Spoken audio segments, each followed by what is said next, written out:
Welcome back to My Mother's Daughter podcast, where we choose to focus on the controllables, jump off the hamster wheel of grief, and take steps to honoring our loved ones by living a life filled with gratitude, joy, and abundance. It's time to get stubborn about what we want and choose to lean into who we were meant to be, while drinking too much caffeine, owning way more workout pants than we'd like to admit, and dreading that nightly dinner talk almost as much as waking up early. You feel me, sister? I'm Angel McElhaney, motherless daughter, positive psychology junkie, and not so master juggler of my crazy crew, and I believe that you can heal and find happiness after loss. So grab that coffee, put down that to-do list, and let's get to work, one day at a time, together. Let's get started with today's show. Welcome back. In this episode, we are going to talk with Brooke Zuzo, and she is a licensed independent social worker and mental health therapist, and she helps people with depression, anxiety, mood disorders, and trauma, and so much more. And she's actually going to talk to us today with ways to manage anxiety and really just all of the fear and everything going on with the pandemic right now. I think it's going to be a great resource for all of us, and especially those who are susceptible to feeling those depressed feelings, feeling that anxiety rear its head. And so I'm really excited to have you on the show, Brooke. Great. Well, thank you so much for having me. I really appreciate it. I think that, this is a hard time for us. It's hard for everybody.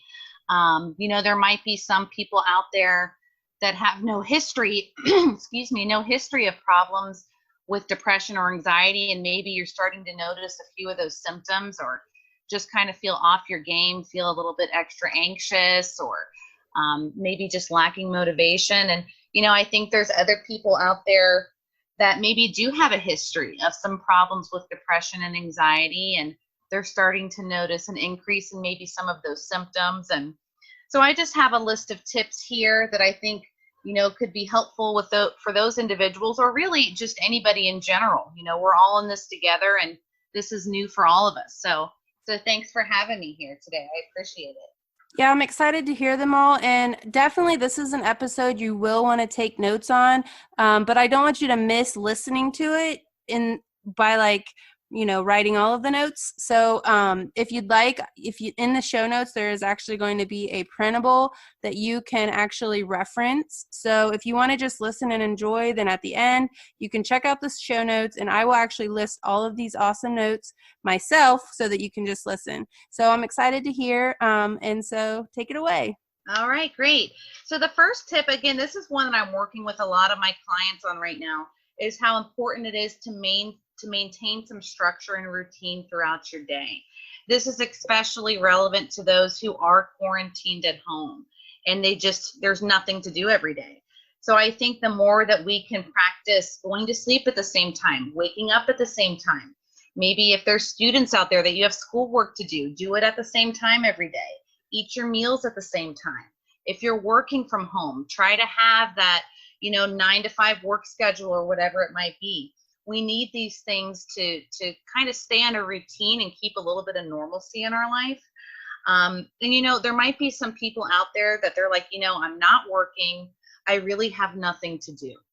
This is the time to do that project you've always wanted to do, but never have the time. This is the time to, if you wanted to learn a new language, or wanted to work on something in your house, or wanted to garden or things like that, this is the time to do those things, right? We have the time right now. You might take a bigger project and divide it into smaller steps. So you can schedule that through your routine every day. That every day at this time, I'm going to work on this project a little bit. And that can help get our creative juices flowing. So the first tip I have there is to maintain the structure and routine. How can I do that? I've had a lot of people even write out, this is what my day is going to look like, and kind of have it mapped out. And I think that's been helpful for people. So that's my first tip for everybody. I think that's smart, because a lot of people, what I've noticed, especially even with me, is they'll stay up later and then they'll sleep in, and then they're all messed up for the whole rest of the day, or living in their pajamas. So there's that something about putting your shoes on, even if you're not Yes. going anywhere. Yes, Angel. Yes, that's my second tip. Oh, is it? Get Oh, ready good. for your day. Get ready for your day.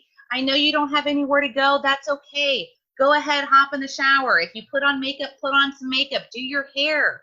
I mean, Hey, it's good for sunblock too. Yes, exactly. And it's really amazing how kind of pulling yourself together for the day can affect your mood.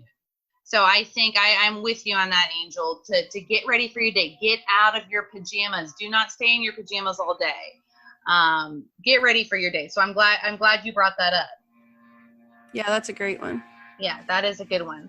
The next tip I have written down, and I think this would be good for those of us that tend to get a little bit anxious, is to limit where and how often you're getting updates on the coronavirus. Okay. The last thing I would want for you guys is to be watching news coverage from morning until night. Okay. And it's very easy to do that right now. So I would recommend maybe picking one or two news sources that you trust, a trusted news source, and maybe checking them once a day.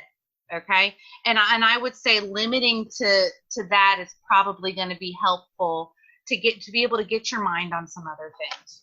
Yeah, that's a good idea. Reggie's actually been listening, and me too, but he is the one that's already fallen in with the ritual of at 9:00, he'll like turn it on. And that's kind of like he finds out what's going on in the day, yep. Which part of me, I was like, honey, you're ending your day like listening to the news. But I guess that's smarter than beginning it, because then you can have all the anxiety for the whole day. Do you know what I mean? So, and for me, for example, like I will watch our governor or our president, maybe not even every day either, because it's just too much for me. But I'll maybe do that, every few days just to keep clued in on what's going on and stay in the loop with things. And especially with social media, that's probably shouldn't be your credible source. So absolutely. Maybe. Listen, a lot of media outlets are hyping this up and they don't have the facts. So careful. That's why I say be careful what news sources you're going to listen to. And you will see all these big stories on social media. So I think you have to be really careful of that. And a lot of people are sharing them, I've noticed, based on the headline, like not clicking it and reading it. Yes. And so what's inside of it is kind of different than what even the headlines, because it's trying to get you to click it. Yeah. And then they're just sharing it, and then it's making more fear because the headline is the attention getter, the fear-inducing, cliffhanger type of thing, to where it's like your mind just goes to the worst case scenario, I guess. Absolutely. I agree. I've seen them. I have to be careful on what I click on, and I definitely try to practice that for sure. So yeah, absolutely that. The next tip I have is we need to focus our mind on what we can control in this situation as opposed to what we can't. Okay. So what can we control? Well, we can control sticking to our prevention recommendations. We can control having an emergency plan. We can control keeping our thoughts positive. So if we're spending too much time focusing on all these things we can't control, like how long is this going to go, and what's tomorrow going to look like, the more we do that, the more we can feel a sense of helplessness. So we want to be prepared, but if we're getting a little bit too over prepared with things, that can cause some anxiety. So I think keeping your mind on what can I control in this situation is something we could all probably work on. Yeah, for sure. For sure. The next tip I have is, in therapy, one of the staples for therapy is called cognitive behavioral therapy, which is basically talking about how our thoughts, feelings, and behaviors are all connected. So what we think is going to lead to feelings and then to behaviors. Same as what we do. For example, if I am engaging in pleasurable activities, if I am exercising, those can promote positive feelings. So we need to be really aware of where our thought is, which goes into my next tip, which is that we have to be prepared to challenge our thoughts when necessary. We need to check the facts with our thoughts. All of us have something we call ANTS, which stands for automatic negative thoughts. we need to be more aware of what those are. We need to avoid catastrophizing this situation. We need to stop saying to ourselves, this is the end of the world and things like that. Not only is that not accurate, but it's not helpful. Well, and a lot of with the society and the economic impact, I've noticed a lot of people saying that too, like about like as if we can't come back. And it's like, why even put that out in the world? Exactly. You know what I mean? That causes nothing but panic and stress. America has been through some challenging times, and we've always made it through it. So we need to tell ourselves that we're going to make it through this as well. We need to be careful of what we call the what ifs, the maybes, the could be, and the mights. Okay. All thoughts that start with that is usually going to cause anxiety. So for example, if you find yourself that you're just in constant worry about getting sick, it's time to check the facts. Ask myself, am I healthy? Do I have underlying health problems? Am I following the general guidelines in my area? When we have a thought, we need to ask ourselves 2 questions. Is this thought helpful, and is it accurate? So if the answer is no to either of those, we really need to try to focus on changing that. And one way to challenge your thoughts is to ask yourself, what is the evidence against this thought? So for example, if you're constantly worried I'm going to get sick, challenge that thought. Ask yourself, have I been in contact with someone sick, et cetera, to try to challenge that thought. Does that make sense, Crystal? Yeah, that totally makes sense. And I know that I was feeling, because I haven't really been out very much at all. Like if we need to go to the grocery store, Reggie's went. So when I did go, I think I went to pick up pizza. I need to work on the health goals too, but we had to support the local, so that they don't like all go under either too. So, but I had anxiety in there. Like, I mean, it was Papa John's. So it was like, it's small. So if someone's else in there, then I can't like go around them. So I found myself like trying to time it, like make sure mine's done. And then like, okay, they just went in. So now I got to wait a minute. And I don't know, it was making me have anxiety, even just sitting out there. For sure. Absolutely. I can totally understand that. And then like making sure I have my sanitizer. I mean, like I had all the things, but I definitely could see where it would like build up even the more you think about it and the more, that you. And in that situation, I think what you could do to help yourself is remind myself, okay, I do have the precautions. I do have my face mask, or I do have my gloves. I do have my hand sanitizer. I am prepared to go into the store right now, and I'm going to be okay. So it's kind of like talking to yourself like a best friend would talk to you. A lot of times we kind of bully ourselves a little bit, and it makes our situation worse. But if you can try to talk to yourself how a best friend would talk to you in a situation, I think that can help. So this is crazy. After this, you're going to need to go on my Instagram, because literally earlier today, I posted a picture of Thea, and I posted about self-talk, and I almost was like, would you want her to talk to herself like this? Exactly. You know what I mean? Because if you think about it like to your kids, that totally changes it, because you wouldn't want them to have that. So I'm with you 100% on that. And people don't think about this stuff a lot, but that's why there's therapists. So, I mean, I really think, and by the way, just so your listeners know, there are many of therapists, social workers, psychologists that are doing telehealth right now. Even, there's such a stigma associated with talking to someone, but there's absolutely nothing wrong with it, especially in times like these when we're isolated, and we could use the ear, we could use the chat. So I think that would be good for everybody to do right now. Yeah, especially so withdrawn from everyone. Like maybe normally someone would have like their coworkers to talk to, or they go, they're around their family. Like, I mean, I'm not going to see people that I normally see, on Easter and that sort of thing. So it makes you have, and with holidays, sometimes when you are missing like my mom or different family members that aren't here, then it's kind of like it draws all that back up already. I know. And then you're alone. So, yeah.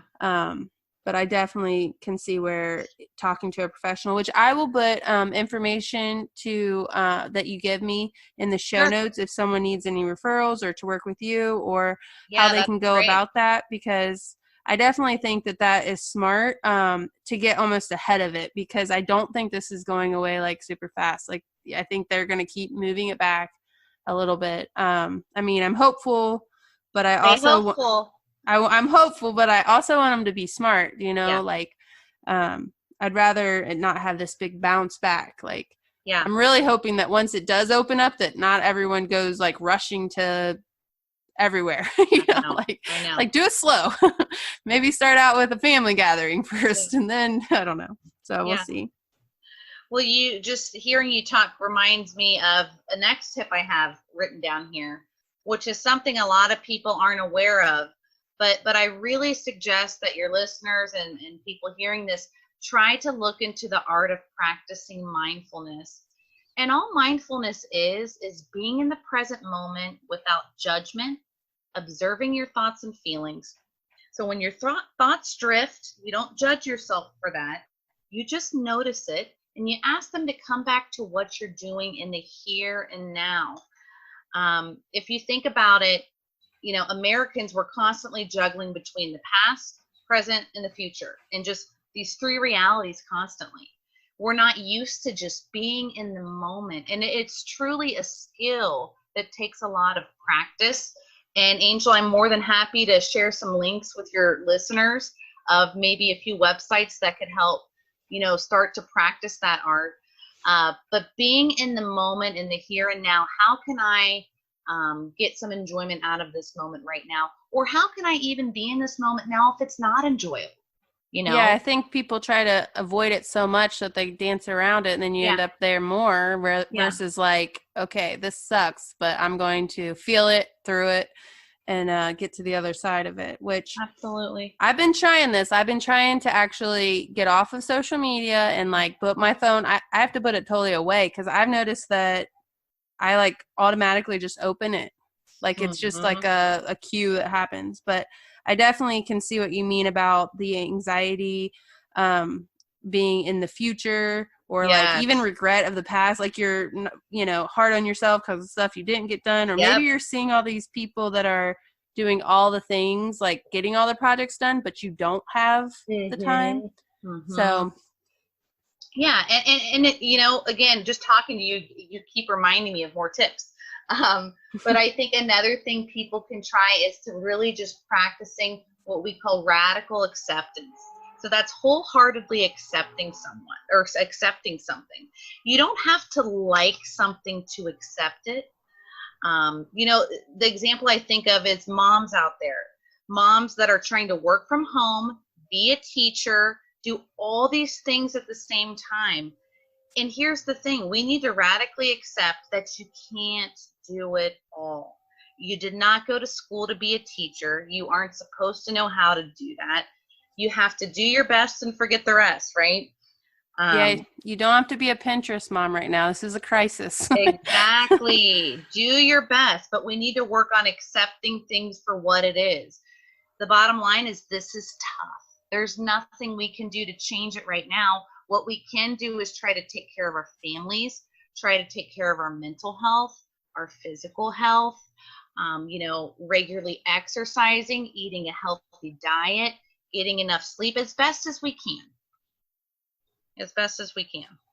Yeah, I think that those are all great tips. And then what do you think about the social part? Because I know like a lot of people, especially even I have an episode on Enneagram, like the different types. Sometimes some of them need like I'm one of those where I'm motivated or fueled up by people, and now I don't have them.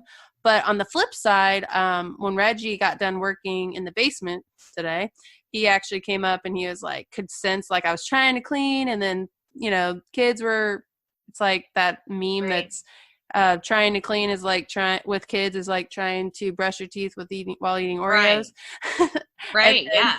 So he had made a carry out for some mulch chippings where they just like put it in your car. I did not go in, guys, but I was like, no, I'll go. Like I need to be alone. Like I actually think that even though I am someone who is like I need people, but I also think that it's important maybe to be alone if you're not alone. Does Well, that make sense? Like we're alone, but absolutely. we're not really. Angel, yes, that's one of the tips on my list here is that we have to create time for ourselves. I know many parents at home with kids, that is a difficult thing. I have friends that are struggling, but it's really a must.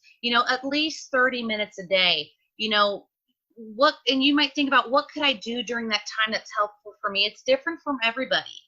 And I know for some people it seems impossible, but this is the time, who can help with your kids while you do this? Or what independent activities can my kids work on while I do this? You might actually structure that into your schedule of the day, that every day at this time, this is my time for the 30 minutes. I'm going to have my kids do this while I do the 30 minutes, or my husband watch the kids at this time for 30 minutes, whatever that looks like for you, but you need it. You need to have the time for yourself. It's so important.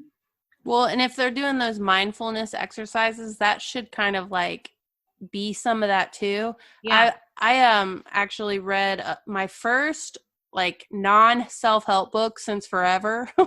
Yeah.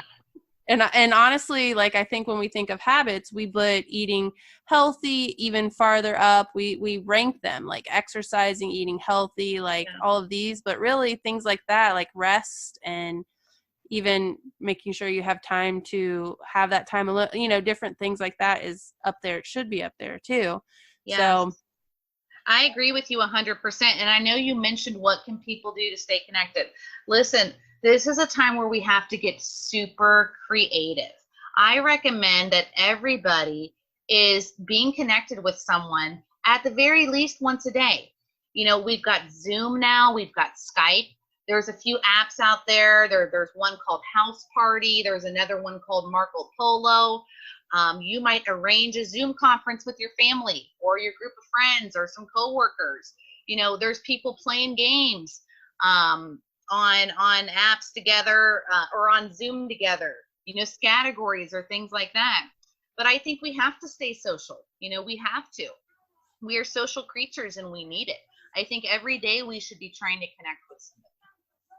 Well, and in the neighborhood groups, I've noticed my neighborhood group, they'll have like, hey, we're putting up stuffed animals in the windows. And even though you're not interacting with those people, it's your sense of community type of thing, So I think that's really important too. Like something on some level. And then, which I will say this, like at least I told Reggie, I was like, well, at least we have people in our house because I can't imagine if like I was alone or something, but what would you suggest for people that are maybe alone? Well, I think so far everything that we covered applies to the people that are alone for sure. I think a few extra things, and really this is for anyone, but people that are alone, they really need to be connecting with others. They need to be maintaining that schedule. They need to be getting creative with projects and things to do throughout their day. I think another thing that's helpful is to focus on what am I thankful. Every day when you wake up, maybe say out loud, these are the things I'm thankful for today, to focus on gratitude. This is also a great time to be looking to your higher power, praying, giving your fears to your higher power, spending time in a devotional, or there's several online church groups right now for people that are alone to get hooked into a community. There's several fitness communities that are doing Skype or Zoom or things like that. So I think there's definitely a way to get connected and try to stay connected being alone, but you have to get creative. But I think maintaining the schedule, what should be included in that schedule is having some of that time for video conferencing and things like that.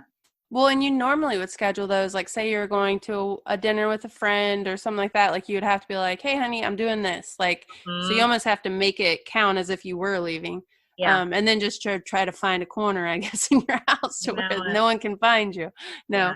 Yeah. And then I think that I've noticed a lot of people are finding some sort of coping or with helping others. Like I've seen where people are making the masks or making like the headbands that have the buttons, or even my sister for Ty's birthday drove by and was played happy birthday really loud and like Aw. made signs and stuff. But those are kind of things that like I think make people have like something to do that day, but also to make someone smile, like something like, you know, you made an impact. So maybe with Easter coming up, like going to so-and-so's house and just dumping a bunch of eggs in their yard, no contact or something like that. So maybe that would help. I agree. I feel like when we get outside of ourselves and give back, I mean, that's so tremendous. Well, and that is kind of gratitude, because you are saying I'm grateful for you, and you're like kind of putting that out there. So, absolutely. Well, I think these are all great tips, and I really want to thank you for taking the time out and talking with us. How can we go about finding you? Are you on social media? Is there a certain spot where you hang out to where they can kind of try to find you and connect with you to get more information? Yeah. Well, thank you for having me. Again, I'm also trying to give back and use the skills I have to help our community, because we're all in this together. And we all need a little bit of grace through this time. You know, we've never been through something like this. So I practice therapy at Deerfield Family Counseling here in Mason, Ohio. And their phone number is 513-770-3231. So you can definitely find me there. If any of your listeners just aren't sure where to start or who to reach out to, I'm more than happy to provide some assistance in trying to get them to the right resource. So my Facebook name is BL Zuzow, Zuzow. So if anyone needs any guidance or, you know, a referral of who to talk to or anything like that, I'm more than happy to provide that. Awesome. And I will post, you mentioned some links for resources to help too that I will put in the show notes. And so I just want to thank you again. And also to my listeners, I just want to let you know you are capable, you are strong, and you can do the hard stuff. Wishing you joy and abundance, Angel. Hey Mama, before you go, if you found value in today's podcast or you learned something new, stop over to iTunes and leave me a review. I love hearing what you are thinking of the show and also connecting with you over on social media. You can find me on Instagram at angel.mcilhaney or on Facebook. So check the show notes for that crazy last name. And until next time, I just want to remind you, you are capable, you are strong, and you can do the hard things. Wishing you joy and abundance, Angel.